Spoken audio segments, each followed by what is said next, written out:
નમસ્કાર.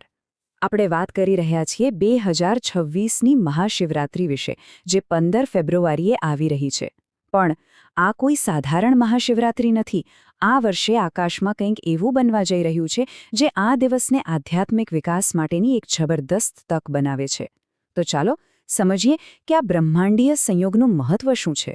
તો મનમાં પહેલો સવાલ એ જ આવે કે 2026ની મહાશિવરાત્રિમાં એવું તો શું ખાસ છે?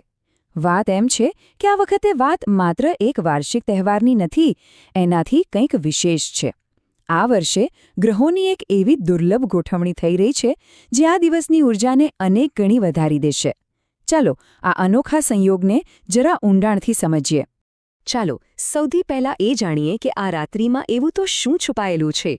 આ રાત્રિનું પાલન કરવાથી કેવા અદ્ભુત લાભ મળી શકે છે. આ માત્ર પરંપરાગત વિધિઓની વાત નથી, પણ જીવનના દરેક પાસામાં એક સકારાત્મક પરિવર્તન લાવવાની સુવર્ણ તક છે.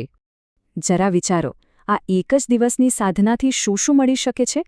મનની શાંતિ અને ધન સમૃદ્ધિથી લઈને દાંપત્ય સુખ અને અટકેલા કાર્યો પૂરા થવા સુધીના લાભો. માન્યતા તો એવી છે કે સાચા મનથી કરેલી ભક્તિ બધા પાપોમાંથી મુક્તિ અપાવે છે. ખરેખર આ એક સર્વાંગી વિકાસની તક છે. તો હવે પ્રશ્ન એ થાય કે આ બધા અદ્ભુત આશીર્વાદ મેળવવા માટે કરવું શું? એના માટે કેટલીક મુખ્ય પ્રથાઓ છે જેને તમે આ દૈવી ઊર્જા સાથે જોડાવાની ચાવી પણ કહી શકો. ચાલો એ પવિત્ર અનુષ્ઠાનો વિશે જાણીએ. આને તમે એક મજબૂત ઇમારતના 4 પાયા સમજી શકો છો. પહેલો છે ઉપવાસ, જે શરીર અને મનને શુદ્ધ કરે છે. બીજો પૂજા અને અભિષેક, જે આપણી શ્રદ્ધાની અભિવ્યક્તિ છે. ત્રીજો રાત્રિ જાગરણ, જે ચેતનાને જાગૃત કરે છે. અને ચોથું છે દાન, જે આપણા કર્મોને સુધારે છે. આ ચારેય મળીને એક સંપૂર્ણ આધ્યાત્મિક અનુભવ બને છે. આ વિડીયોમાં સૌથી મુખ્ય છે અભિષેક, એટલે કે શિવલિંગ પર જળ, દૂધ, દહીં, ઘી અને મધ જેવી પવિત્ર વસ્તુઓ અર્પણ કરવી. આ દરેક પદાર્થનું પોતાનું એક આગવું પ્રતિકાત્મક મહત્વ છે, અને એવું મનાય છે કે આ અર્પણ દ્વારા શિવજીની કૃપા સહેલાઈથી પ્રાપ્ત થાય છે. અને હા, કેટલીક વસ્તુઓનું અર્પણ તો ખાસ ફળદાયી માનવામાં આવે છે. ખાસ કરીને બીલીપત્ર અને ધતુરો, આ બંને ભગવાન શિવને અત્યંત પ્રિય છે. એવી દ્રઢ માન્યતા છે કે આ વસ્તુઓ અર્પણ કરવાથી મનની દરેક ઈચ્છા પૂરી થાય છે. હવે વાત કરીએ રાત્રિ જાગરણની, પણ એને જરા ઊંડાણીપૂર્વક સમજીએ. આખી રાત જાગવું એ માત્ર એક શારીરિક ક્રિયા નથી, પરંતુ એ એક ગહન આધ્યાત્મિક સાધના છે. આખી રાતને 4 ભાગમાં વહેંચવામાં આવે છે, જેને પ્રહર કહેવાય છે, અને દરેક પ્રહર લગભગ 3 કલાકનો હોય છે. અને જુઓ, અહીં જે કહ્યું છે ને, એ બહુ મહત્વનું છે. રાત્રિના આ 4 પ્રહર દરમિયાન કરવામાં આવતી પૂજા અત્યંત ફળદાયી ગણાય છે. કહેવાય છે કે આ સમયે દૈવી ઊર્જા તેની ચરમસીમા પર હોય છે, જે સાધના માટે શ્રેષ્ઠ વાતાવરણ બનાવે છે. તો આખી રાત દરમિયાન શું કરવામાં આવે છે? મુખ્યત્વે 3 પ્રવૃત્તિઓ પર ધ્યાન કેન્દ્રિત કરાય છે.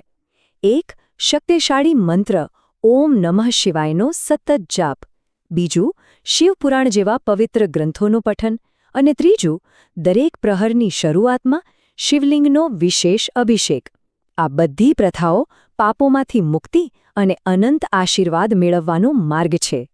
અને હવે આવે છે એ વાત જે મહાશિવરાત્રિ 2026ને ખરેખર સાચા અર્થમાં અસાધારણ બનાવે છે. આ વર્ષે આકાશમાં એક ખૂબ જ દુર્લભ જ્યોતિષીય ઘટના બની રહી છે. 4. જરા આ આંકડા પર ધ્યાન આપજો. આ માત્ર એક નંબર નથી. આ આવનારી આકાશી ઘટનાના કેન્દ્રમાં છે. અને આ રહ્યો એનો જવાબ. 2026માં 4 મુખ્ય ગ્રહો કુંભ રાશિમાં એકસાથે આવશે.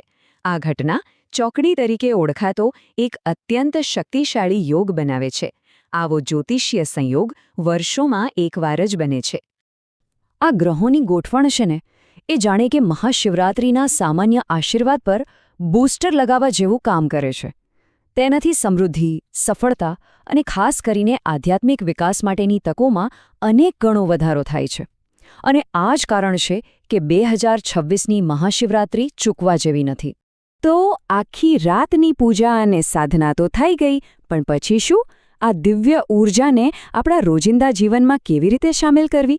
ચાલો જોઈએ કે આ તહેવારના સકારાત્મક પ્રભાવને લાંબા સમય સુધી કેવી રીતે જાળવી શકાય. એના માટે એક ખૂબ જ સરળ ઉપાય છે. પૂજા પછી મંદિરમાંથી ફક્ત આ 3 વસ્તુઓમાંથી કોઈ એક ઘરે લઈ આવવાની છે. એક રુદ્રાક્ષ, અભિષેકમાં વપરાયેલું થોડું પવિત્ર જળ અથવા તો ભગવાન શિવને અર્પણ કરેલું એક બીલીપત્ર. યાદ રાખજો, આ વસ્તુઓ માત્ર પ્રતીક નથી. એવી ઊંડી માન્યતા છે કે તે ઘરમાં સકારાત્મક ઊર્જાનો પ્રવાહ વધારે છે, નકારાત્મકતાને દૂર કરે છે અને પરિવારની આર્થિક સ્થિતિને મજબૂત બનાવવામાં પણ મદદરૂપ થાય છે. તો આ બધું જાણ્યા પછી એક વાત સ્પષ્ટ છે. મહાશિવરાત્રિ 2026 માત્ર એક પર્વ નથી, પણ આધ્યાત્મિક ઉન્નતિ અને ભૌતિક સમૃદ્ધિ માટેની એક અસાધારણ બ્રહ્માંડીય તક છે. તો સવાલ એ જ છે કે આ દુર્લભ સંયોગનો લાભ લેવા અને જીવનમાં એક સકારાત્મક પરિવર્તન લાવવા માટે શું આપણે સૌ તૈયાર છીએ?